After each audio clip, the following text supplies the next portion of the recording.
রাধে রাধে বন্ধুরা, কেমন আছো সবাই? আশা করি সবাই ভালো আছো, আমিও ভালো আছি। ছোট্ট একটা মিনি ব্লগ নিয়ে তোমাদের সামনে হাজির হলাম। তো আজকের ভিডিওটা দেখতে থাকো, আশা করি অনেক বেশি ভালো লাগবে। তো দেখো, সকালবেলায় গেছিলাম পড়াতে, আর সেখান থেকে নিচে এসে এবার একটু ব্রেকফাস্ট করব। খাবো হচ্ছে কফি, ব্ল্যাক কফি, আর তার সাথে দুটো ব্রাউন ব্রেড আর একটুখানি পিনাট বাটার। তো খাওয়া দাওয়া করে স্নান টান করে রেডি হয়ে গেলাম। পাশে একটা বাড়িতে নেমন্তন্ন ছিল, তো সেখানেই খেতে গেলাম। আর খাওয়া দাওয়া করে একদম ঘুমিয়েছিলাম। ঘুমিয়ে তারপরে উঠে সন্ধেবেলায় একটু চা করেছিলাম বাবুর জন্য, তার থেকেই আমি একটুখানি খেয়ে নিলাম। সন্ধেবেলায় এরকম না, আমি দুধ চা খাই না, কিন্তু অল্প একটু বেশি ছিল বলেই খেয়েছিলাম। আর বাইরে এসে দেখি একটা জিনিস, দেখো তোমাদের কাদের কাদের গ্রামে বাড়ি তারা অবশ্যই জানবে যে কেন এই টাইমে আর কি আগুন দেওয়া হয় মাঠে।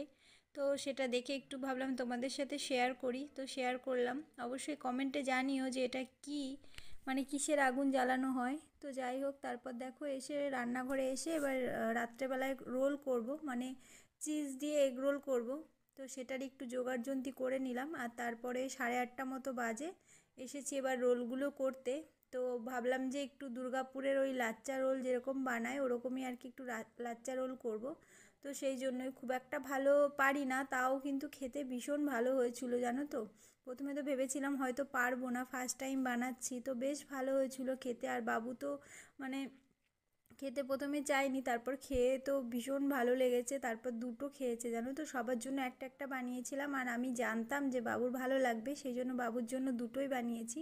তো দেখো, ছোটদা একটু হেল্প করছিল, সব কিছুই দিয়েছিলাম এর মধ্যে, গাজর, শসা, বাদাম, পেঁয়াজ, লঙ্কা, একটু নুন, তারপরে সস, সব কিছু দিয়ে সুন্দরভাবে এবার রোল করে একদম দারুণ হয়েছিল খেতে। কি বলবো, তোমরা একবার এইভাবে বানিয়ে দেখো। আর তার মধ্যে ডিমটা ডবল ডিম দিয়েছিলাম, আর তার সাথে চিজ, তো খেতে তো দারুণ হয়েছিল। আজকের ভিডিওটা এই পর্যন্তই, এভাবেই সারাটা দিন পার করলাম। তো কেমন লাগলো ভিডিওটা অবশ্যই একটা কমেন্টে জানিও, ভালো লাগলে একটা লাইক করে কমেন্ট করে শেয়ার করে যেও।